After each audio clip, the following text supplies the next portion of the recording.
Hey guys, welcome back to Mondays at the Museum. I'm Carrie and I'm here at the Anna Bemis Palmer Museum in York, Nebraska. So it was pointed out to me that today's episode is actually the 100th episode of Mondays at the Museum.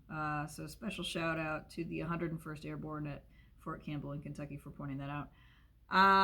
My original plan was just to continue on with the dress tour through our wedding area, but now I kind of feel like I should do something a little bit more special.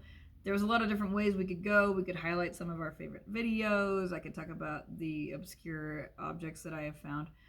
But I chose to do something a little bit more David Letterman. So here are the top 10 things that I have learned since becoming a museum curator. Okay, here we go. Number 10, if it is old, historical, or linked in any way, shape, or form to York County, someone will try to donate it. And I say this with love. No one wants to be the one to throw away history. This is true for wedding dresses, military uniforms, family Bibles. There was even the guy who walks around town every day and gave me a bucket of box nails that he had found on his walks. I am not Warehouse 13. I would love to be Warehouse 13. But in comparison, I'm more of like a broom closet. So we've had to set some really strict accession policies to make this work. Add a note to that.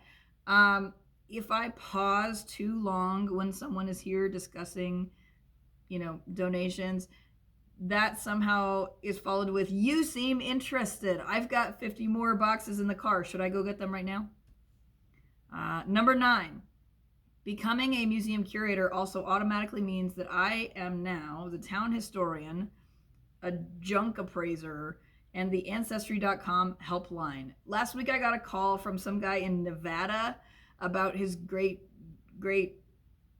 something who lived in York for like a year, but he couldn't tell me which year. Yes, I have a master's degree and 13 years of working at a reference desk at a library, but 90% of that was just educated Googling and like pretending to know things like what kind of socks settlers wore in 1853. Wool, maybe. Don't quote me on that. Number 8, kids will walk right past a 200-year-old war-battered sword to get to the candy dish.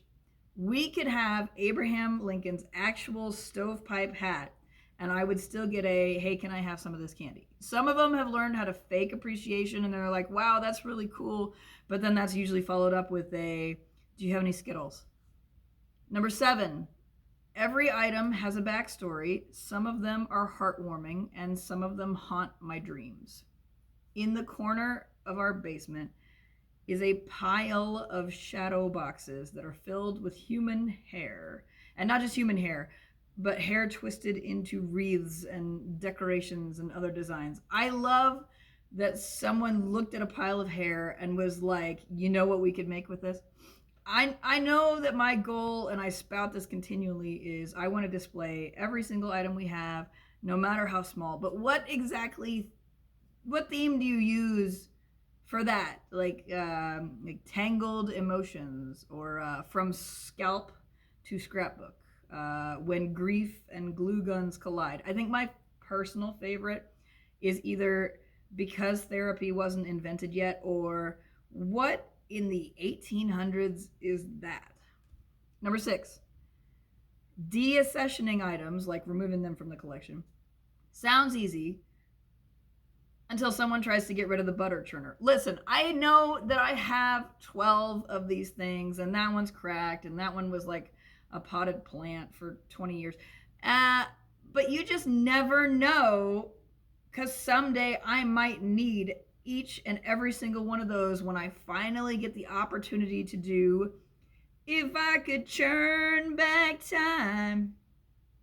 Yes, that was a Cher reference, and if you didn't get it, I will sing it again, louder and more off key. Number 5, there is no such thing as a small rotation. I thought this would be easy. This one in particular, I thought would be the easy yes. Just purchase a couple of mannequins, pre-dress them in the basement, and then the second we close for rotation, do the big swap. We had a blueprint, we had a game plan, and yet still we ended up saying We will open when we open. By the way, pre-dressing mannequins in a basement sounds like a great plan, but don't belittle the fact that my basement basically became Skynet. I'd walk down and there would be like 20 wigless, lifeless mannequins, all wearing a different party dress, yet all staring deadly at the same wall. Pretty sure an arm would just reach out and grab me if I walked by too closely. I've learned not to ask questions anymore. We just roll with it going around here. Number 4. Everyone has at least one grandparent who owned something that we have on display. Almost every tour I do includes the phrase, my grandma had that bowl. So much so that I am almost convinced that there was just like one single bowl issued to everyone between the years of 1860 and 1920. Number 3, nothing brings out stronger opinions than when it's time for a change. The move to our current location was a journey, and that's putting it lightly. You'd think we were relocating across the continent when it was really just down the block. I am happy to report that in our old location, it took us 10 years to reach 1,000 visitors. And here in this new location, we hit 947 visitors with just the military display alone. And speaking of that display and changes, when I told people I was taking that down, I got letters mailed to my house written in cursive. Number 2, everything really is Teddy Roosevelt's fault. I credit every single ounce of success that we have to the success of that military display. If Anna's husband was not buddies with Teddy Roosevelt, and if Teddy did not recommend him for promotion, there's no way that we would have half of the military items that we do. I probably would have started with a display on like porcelain cats or corn husk dolls or something equally as terrifying. And then the number one thing that I have learned since becoming a museum curator, number 1, a museum isn't a museum without its community. Sometimes curation isn't just about objects, it's about curating stories. Sure, that's a real slice of wedding cake from 1923. Yes, it's still intact. Yes, it haunts my dreams. No, I'm not sure if it's really cake anymore. But what makes it special isn't the 102-year-old frosting, it's the story behind it. Who saved that? Why did they save that? What did it mean to them? Because in the end, museums aren't really about collecting objects, they're about collecting memories and connections.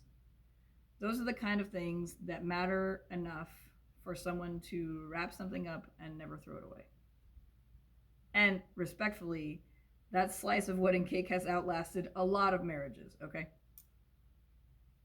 Happy 100 episodes. Thank you for watching. Thank you for sharing your stories. We'll see you next week.